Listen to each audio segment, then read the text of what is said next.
This is part two of what I got started earlier, a talk about what I see are going to be three big things that could be in the way of the president having America first as part of his agenda for this new term. If you want a link to part one, I'll include that in the description notes, and we'll get into parts 2 and 3 in this particular video. Yesterday, the president had an impromptu press conference talking about AI, artificial intelligence, and he had the CEO of SoftBank there, the CEO of OpenAI, and the founder and CEO of Oracle. The first video I'm going to cover is with the founder of Oracle, Larry Ellison. The president teased him up for this particular commentary that Larry Ellison gives. The question that the president brought up, he said, wouldn't AI be able to do some things medically? You know, can you speak to that? And this is what Larry Ellison had to say. And I'll tell you why I think it's going to be a problem. Once we gene sequence that cancer tumor, you can then vaccinate the person, design a vaccine for every individual person to vaccinate them against that cancer. And you can make that vaccine, that mRNA vaccine, you can make that robotically, again using AI, in about 48 hours. So imagine early cancer detection, the development of a cancer vaccine for your particular cancer aimed at you, and have that vaccine available in 48 hours. This is the promise of AI and the promise of the future. Yeah, so that's going to be a problem. Mentioning mRNA and vaccines within the first 48 hours of your new presidency is going to be a problem. At least it will be for me, because that was one of the things that I had a problem with in the prior Trump administration. The pride that he had in getting the vaccines to market, because they got rid of all the roadblocks and all the red tape and got it to market so quickly. And I, as an engineer, as a person of science who has 2 degrees in science myself, I always thought that was strange.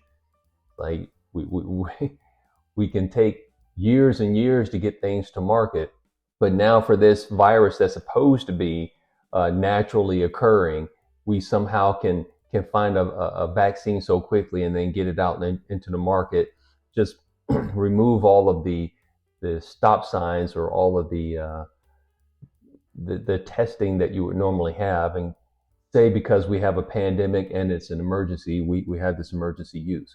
Well, it was because of all his bragging about it, even when he left office, that allowed the follow-up administration to force mandates on to his supporters. And if we're talking about mRNA to save people from cancer, some people can make an argument that some of these prior mRNA vaccines led to some of the turbo cancers that we have today. Nonetheless, people who have cancer today, they want help today. And I do know of a group that I'm a part of. I don't believe I have cancer, but I'm a part of a group anyway that focuses on cancer survivors and people who are currently going through cancer. It's a social media group that I am a part of, and I can see things that they're sharing. They're sharing things about treatments that they're getting and things that are working, things that did work for them. So I don't think those people are necessarily in a position to want to wait around for an mRNA vaccine, and they're unlikely to want to take it anyway. So this is something I think is dangerous to be talking about in America first. They're going to be spending $500 billion on AI. They say it's going to create some jobs. We'll see. We'll see. And here's the next thing I wanted to cover. This is the president himself talking about the H-1B program and disagreements about it. President, there's been some debate within your orbit over whether or not to keep or eliminate H-1B visas. What's your position on that? Do you want to keep H-1Bs or do you want to get Well, rid of them? I like both sides of the argument, but I also like very competent people coming into our country, even if that involves them training and helping other people that may not have the qualifications they do.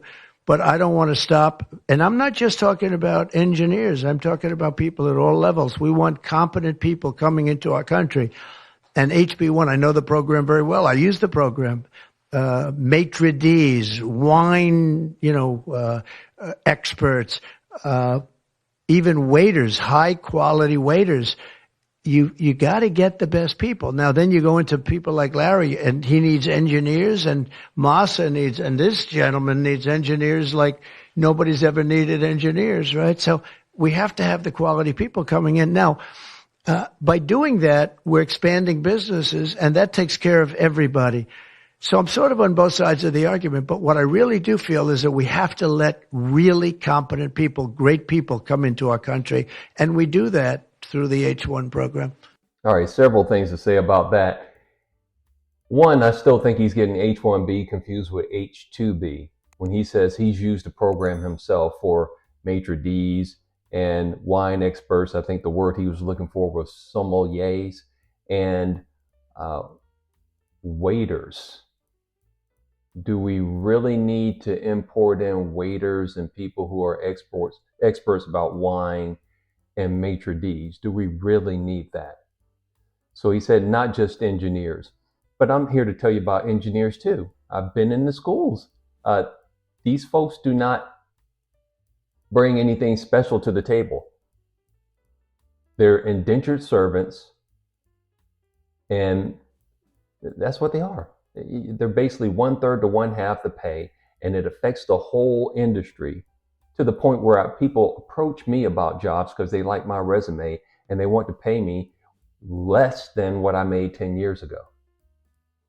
Because that is, in a lot of cases, the going rate. Why is it the going rate to pay me less than what I made 10 years ago? It's because there's been an influx. The more you have immigrants into a system, that takes away jobs from people who are already here. It takes away jobs and opportunities from people who are citizens. He knows this from the illegal immigration situation. Why he's not able to see this for the legal part, maybe it's because he's one of those billionaires that's benefiting from it, from the program, for having maitre d's and waiters and sommeliers imported in to work at his hotels. I was not put at ease watching the inauguration, seeing these folks like Jeff Bezos, Mark Zuckerberg, Sundar Pichai of Google, Elon Musk, all sitting there in the row, I believe, right behind the presidents, the former presidents, at the inauguration. Now, we know how Elon Musk voted, but do we really think that Mark Zuckerberg, who banned for life at the time Donald Trump himself from the Facebook platform, from Meta, do we really think he voted for Trump? Do we think that Jeff Bezos, who owns the Washington Post, voted for Donald Trump? Or is it that, what is it? If it's not the Washington Post, it's one of those newspapers that has an editorial page that is not friendly to Trump or to MAGA. Do we really think that he voted for Trump? And if in 2026 the Democrats end up taking over the House and Hakeem Jeffries becomes the Speaker of the House, what happens to these billionaires then? Do you think that they'll still be on Team Trump, or they're going to be going to the offices of the Democrats and Hakeem Jeffries and Chuck Schumer, trying to win favor with them? That's what they're doing now. I don't trust these folks. So I don't see how you're going to make America first when you're in bed with people who are making America last. In my prior video, I've talked about how the elected officials are not necessarily on board with America. They can't come out and say that they prefer the American people over folks from other countries. And And these are two other things that I'm noticing. So these are three big things. The elected officials are not America first.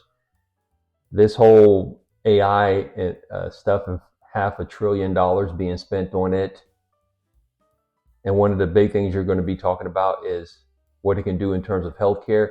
The president probably needs to stay away from big pharma and big shots and inoculations. mRNA probably needs to stay away from that for 48 months, if not 48 hours. Um, well, what do you think? What do you think?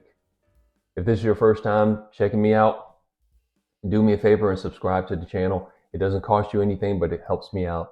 And I'll see you next time.